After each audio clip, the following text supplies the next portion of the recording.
very honored and grateful to be amongst all of you tonight. My special gratitude to Yash, Avanti, and their family for opening the doors of their home to 1,000 devotees. It's a very magnanimous offering of love. Let us express our gratitude to them by chanting Hari Bol.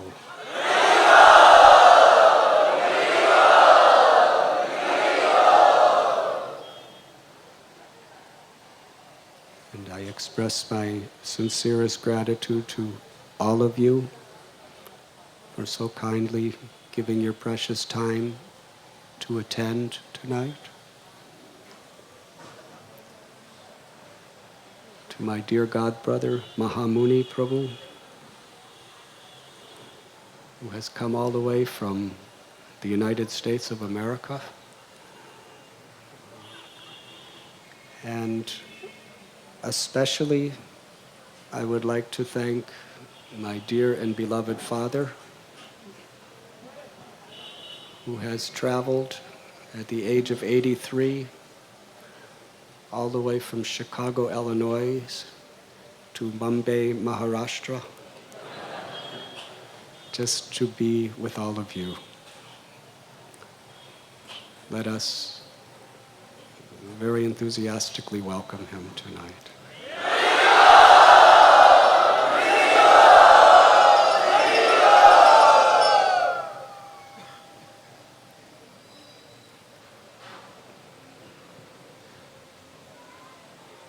What can I say? By some mysterious arrangement, he put me in the womb of my mother.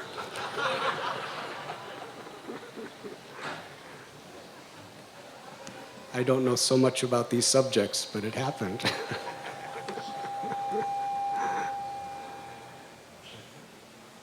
And raised me according to his knowledge and realization with such deep affection and love, trying to give me the best that he had to give. Both he and my mother took great sacrifices to raise their children,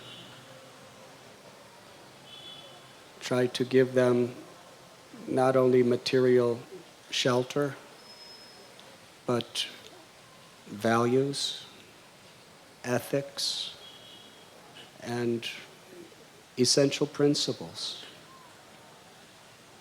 Principles of honesty, humility, gratitude, not just by what they said, but by the way they lived. And it had a very deep impression in my life.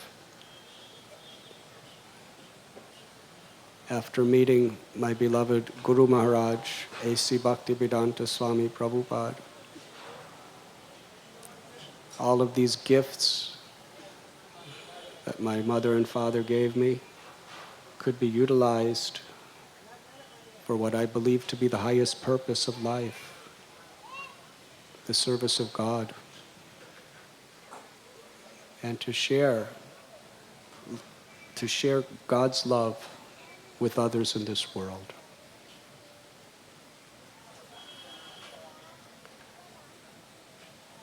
I came to India in 1970. I left home as a college student. I told my parents, I'll be gone for 3 months and then I will return to continue college.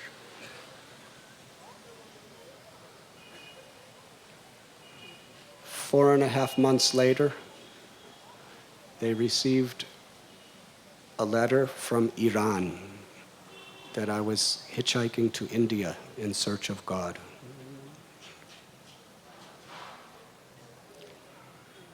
Can you imagine the trauma they experienced?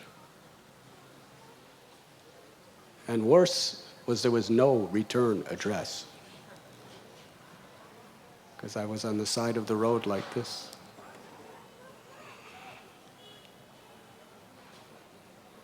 They received letters from the Himalayas where I was trying to convert them to renounce material life and become sadhus.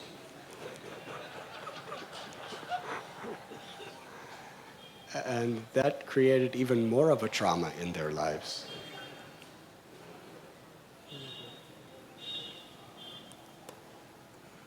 But there was no return address.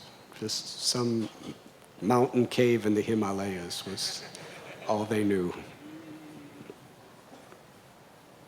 He went to the Consulate General from the Indian Embassy with my letters. Please find my son. And he said, if he's living in caves in Himalayan mountains, it will be very difficult to find him.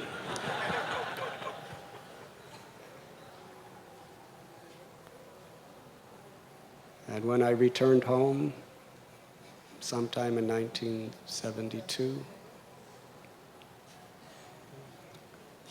I was a hardened, seasoned sadhu, someone they could not recognize. My life had changed in every way. I tried to be gracious and kind to them, and they really, really struggled to be gracious and kind to me. And although they could not understand, coming from a conservative Jewish background in America, I would sleep on their back porch because I didn't believe in sleeping indoors. And I would sleep on the ground. And I would offer Mangalarti to a picture of Radha and Krishna every morning and chant 64 rounds of japa. They were wondering, what planet have you come down from?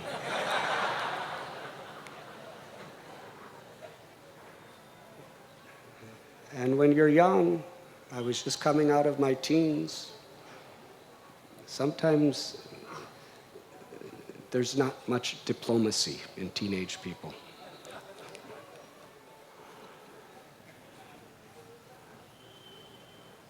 But still, the gratitude and the affection that we shared was not in any way, shape, or form reduced, despite living two contrary lifestyles.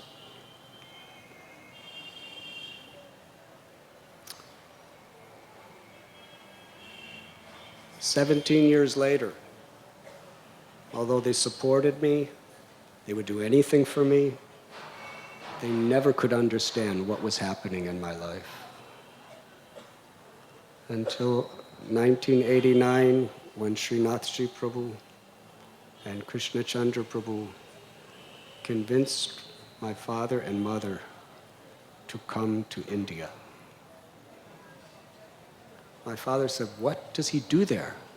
He said, "You'll never understand until you come." And the first program they attended at Seaface Park on the terrace,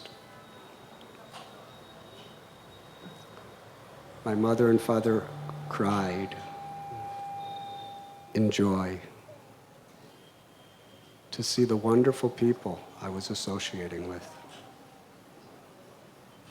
and to see my efforts to have a positive effect in people's lives. I remember after that program, they both embraced me and said, "We are proud of you, son." They said, "It was worth waiting all these years for this moment where we can tell you from our hearts that we are proud of you."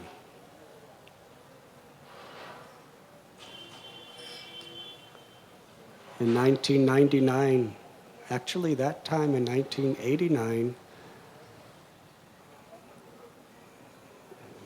besides being in in Bombay, we went to Elephant Island by boat. And there was a nice culture shock that took place there. A monkey stole my mother's purse. Now in Chicago, there's a lot of people that want to steal your purse, but not monkeys.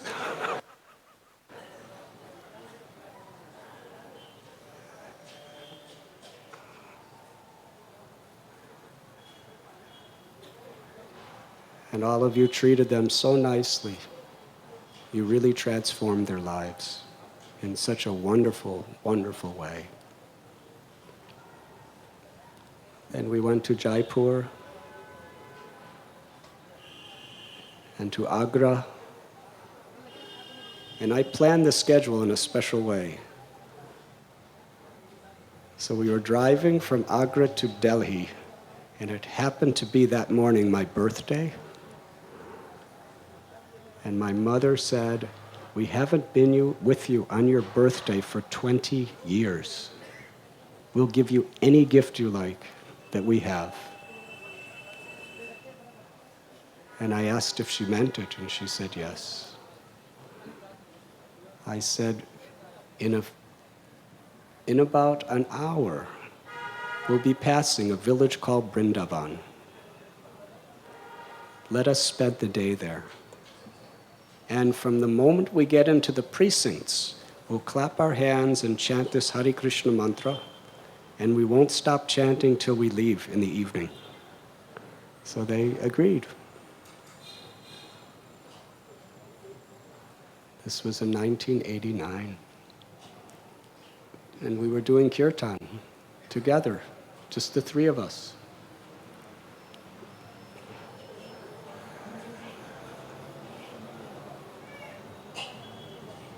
I'll never forget my father's first step onto the holy land of Vrindavan. He stepped out of his car, but first I said, "Better if you take your shoes off, because we'll be going to many temples and it will be very inconvenient for you to have to keep taking your shoes on and off. And besides that, you may never even find them again."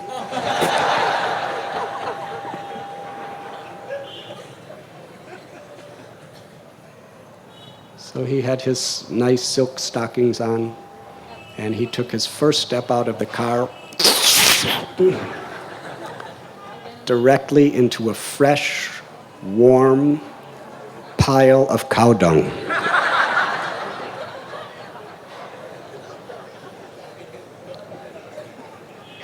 It was caked on above his ankle. That was another type of culture shock. Because people in the West do not understand the antiseptic values of cow dung.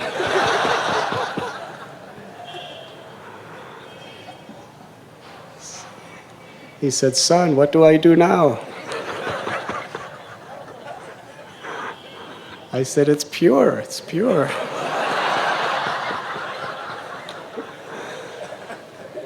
He didn't respond, but we walked to a well and I pumped the well and had him put his foot under the well and washed it nicely. And then we went into temples, Radha-Raman temple. For 1 hour we sat in front of the deity just clapping our hands, chanting Hare Krishna. And from temple to temple, Radha Damodar, Radha Govindaji, we just went. And for me this was a culture shock. I had done Harinam Sankirtan in many parts of the world, but in Vrindavan with my mother and father, it was something very special. The only problem is my mother asked, "Where can I find a restroom?" And my experience of Vrindavan was in the forest on the bank of the Yamuna. So she said, "I'll hold it till I get to Delhi." But then we came to Krishna Balaram temple, and there was a very nice restroom. And then I realized how Srila Prabhupada was created something so nice for people from all over the world. And I asked my mother and father, of all the places in Vrindavan, which did you like best? She said, I like that temple with the bathroom.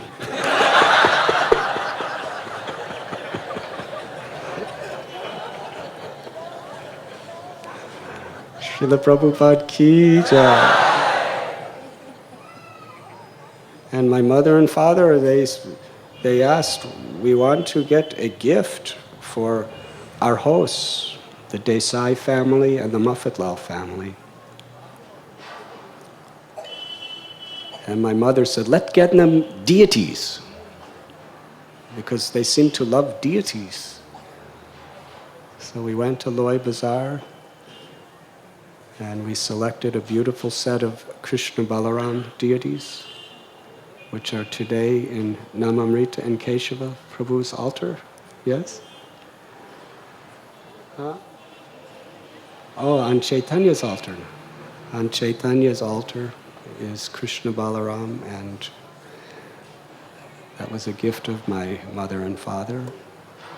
And Lord Chaitanya and Lord Nityananda deities are the main deities on Krishna Chandra and Radha Priya's altar in the Muffatlal house. And since that day, they are the prominent deities for our Punya Yatra every year. It's very special.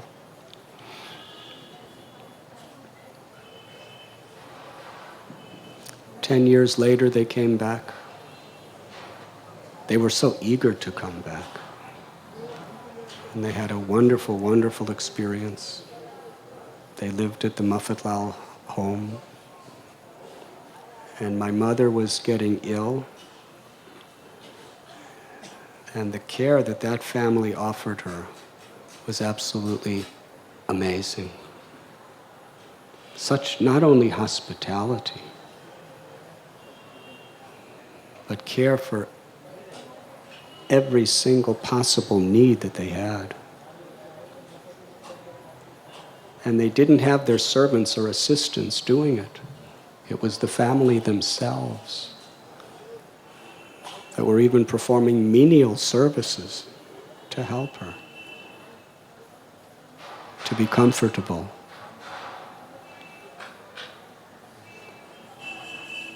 She had Alzheimer's, and I remember when she was getting more advanced in that phase, she wouldn't speak. And I was with her and my father.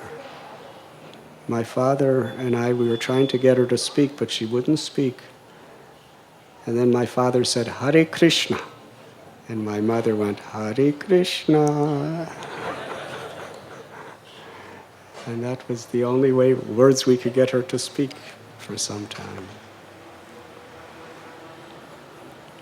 And something that really amazed me is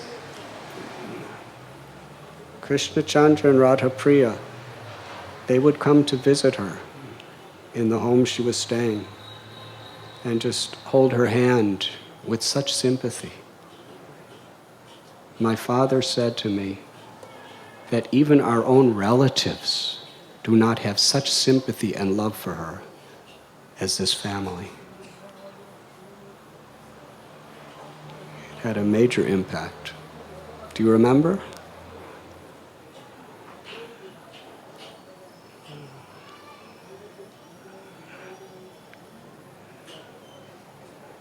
And actually, they decided, my family, to send her to Vrindavan. And I came to India and was making the arrangements, but in the process she passed away. And their visits to India and the impression that all of you made on my mother and father, that the family unanimously decided to give me her ashes to bring to India to put in the Ganges and the Jamuna. Something extraordinary. And if you remember in Mayapur, many of us were together when we performed that ceremony, where almost 2,000 devotees were praying and offering kirtan as we performed those last rites.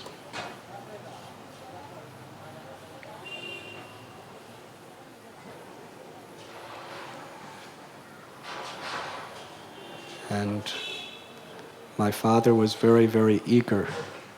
Although traveling is so difficult for him, it will take days and days to get over his jet lag. And he knew that. But he really, really wanted to be with all of you again. So I'm very grateful that you have come.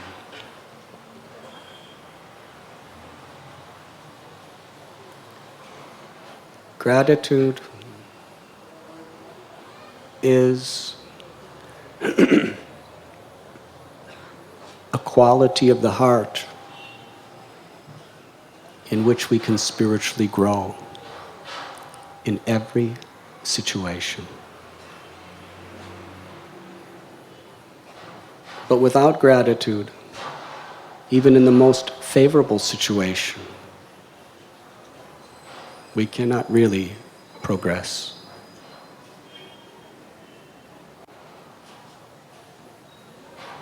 Some people are ungrateful no matter what. Even if you give them something wonderful, they want something more. That is why when raising children, it's not good to spoil them.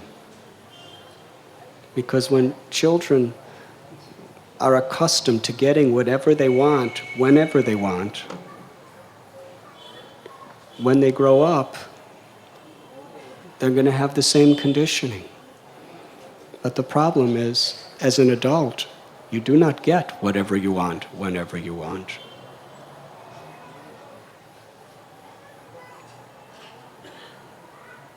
And then there's anxiety. Sometimes that is very difficult to overcome. Without gratitude, you cannot be satisfied in the heart.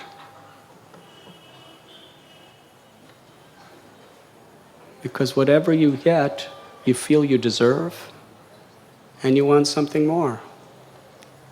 Or whatever you get, you feel it's expected. I should get this. And when you don't get what you want, you complain and you blame others. Why is the world against me? Some people are never grateful. And then there are those who are grateful when they get good things, but very much disturbed and bewildered when difficulties come into their life. But a universal principle of all spiritual paths, and a very basic principle of Sri Bhagavad Gita, teaches that we should be grateful for whatever God gives us. The good things that come, we should feel, I don't deserve this, but I'm so grateful. Any little bit of kindness that a person shows us, we should be grateful. Any blessing we receive, we should be grateful. And the difficulties, the pains, the failures, if we could be grateful for those, we could learn and we could grow through the experience. Otherwise, we miss a precious chance.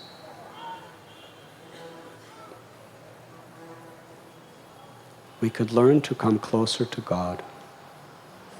We could learn to improve the quality of our own lives, to overcome the obstacles that are keeping me back. But those lessons that the Lord is always speaking from within our heart can only be heard when there is gratitude.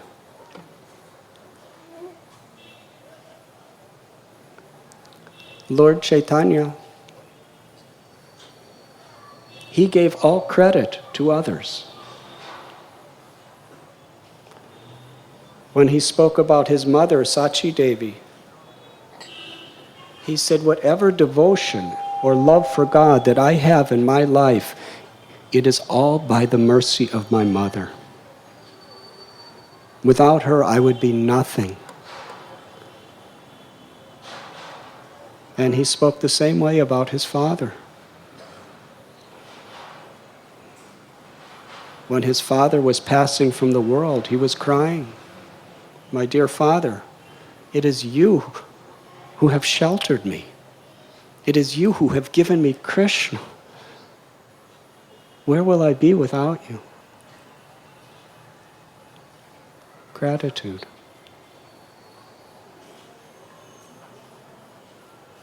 And he gave all credit to his devotees. Krishna is supremely grateful.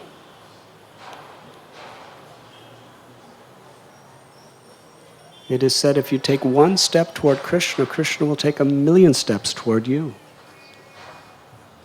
That is gratitude.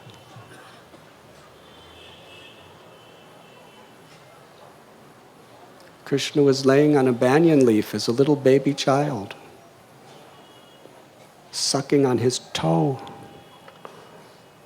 Why? Because such great personalities are willing to endure such hardships and make so many sacrifices just to taste the dust of his feet. They're willing to give up everything for a speck of dust from his feet. So Krishna's thinking, I want to taste that dust. I want to see what my devotees are experiencing. But if God is sucking his toes, what will people say? So he takes the form of an infant baby on a banyan leaf, because babies like to suck their feet. I haven't seen, but I have heard. Because he's so grateful to his devotees. Krishna told Durvas Muni in the 9th canto of Srimad Bhagavatam, you are a great powerful yogi, an Amsa of Shankar, and you have come to me for protection, but I have no power to protect you, because you have offended my devotee, Ambarish Maharaj. Durvas Muni was a sadhu, a renunciate, with tremendous mystic siddhis. And Ambarish Maharaj was a simple grihastha. He was a husband with a wife, with a profession, living in a palace. But he was a devotee. And Krishna said, I'm helpless to help you because you have displeased Ambarish Maharaj. I'm living in his heart. If you hurt his heart, you hurt me. Unless you satisfy him, it's not possible to satisfy me. That is the gratitude of God. And that is the standard that we should all be striving to achieve.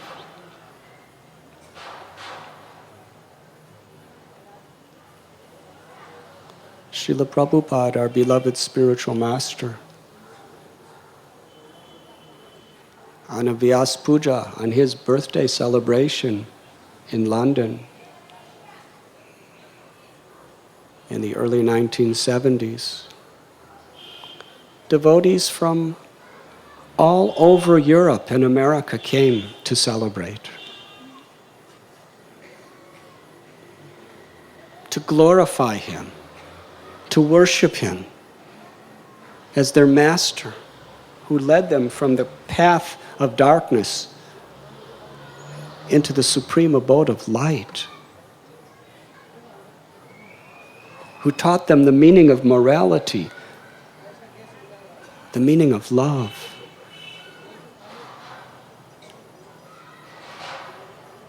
But while Srila Prabhupada was being given all this worship, he spoke. And he gave all credit to his disciples. He felt that I have done nothing. And he named one disciple after another. It is all of you who have done all this great work to help me to fulfill the mission of my spiritual master. And any little thing anyone would do to assist, he was so grateful. That gratitude enlivens and inspires people's hearts to do more and more and more. He wouldn't even have to ask them to do it. That is the power of gratitude.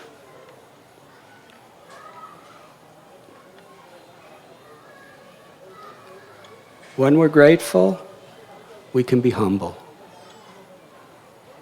Without gratitude, humility is at the best a theory.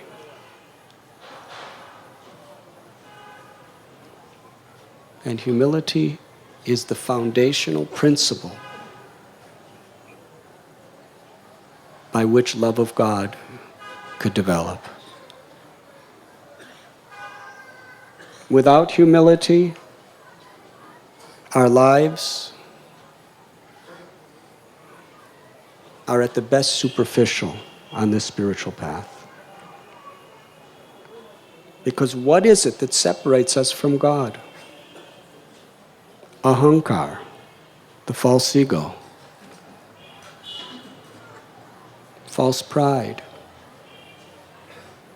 Now in today's world, people are considered very great if they have enormous, mountainous pride. But in cultured society, where there are spiritual principles, the virtue of humility is honored greater than any other quality. The virtue of gratitude. In the Christian religion, in my studies, I have found that the foundational principle of Jesus' teachings is humility. By his life and by his example. In his most famous speech, the Sermon on the Mount, what was the premise he developed? Blessed is the poor in heart, for they shall inherit the kingdom of God. Blessed is the meek, for they shall inherit the earth. Both in this world and the next, the Lord will fill us with favor if we have a humble and grateful heart, and we approach him with that. In Srimad Bhagavatam, one of the most often quoted shlokas of the Acharyas, Tatenu kampam susamikshimano bunjana evatma kritam vibhagvam Hridvagva bhuvir vidadam namaste jiveta yamukti pade sadaya bhak.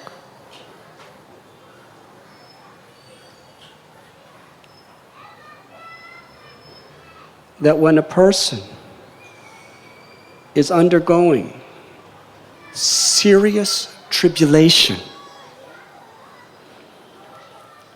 and in that condition, with folded palms and tears of sincerity in their hearts, they thank God. I deserve worse, but I know, my Lord, you have a purpose behind this, and I am grateful. A person who can offer grateful obeisances in difficulty, Lord Brahma has said, that person alone can attain the kingdom of God. So when difficulties come in our life, they are opportunities to develop that essential consciousness.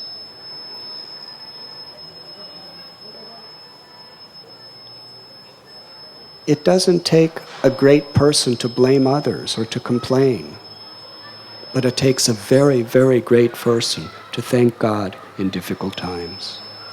And whoever we are, whatever we do, tribulations, traumas, and crises will come. And there will also be many, many good times for some. According to our karmas, we have a particular destiny. But however good our karma is, padam padam yadvi padam natesham, it is the nature of this world.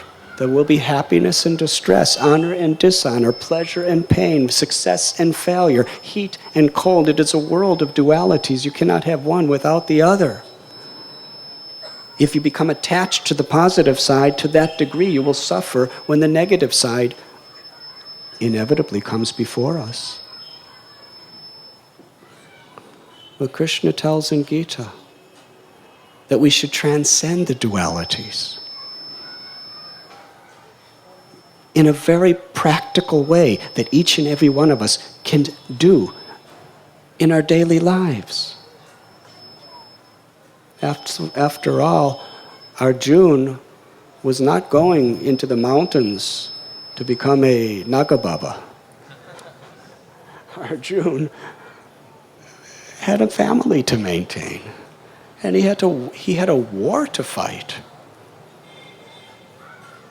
How do you transcend dualities when your enemy is shooting arrows and astras to kill you, and you have to defend yourself?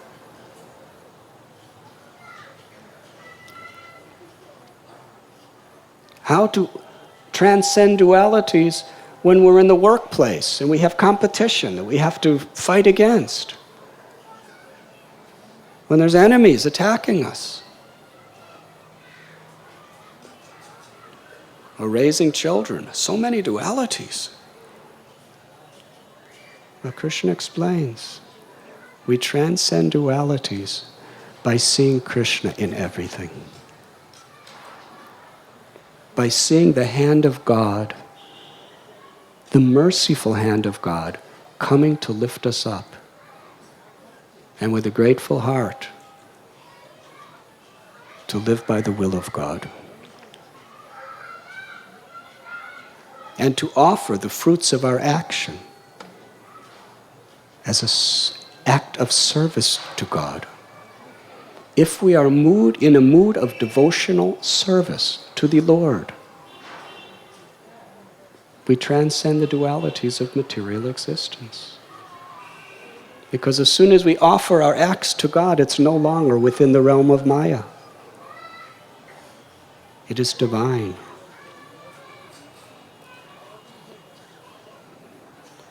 And to establish that consciousness, the Lord has given us His holy name. Kalero dosa niderajan asti heka mahan guna, kirtanad eva krishnasya mukta sangha param brajait. The age that we're living in, Kali, is full of faults. So many distractions, so much corruption.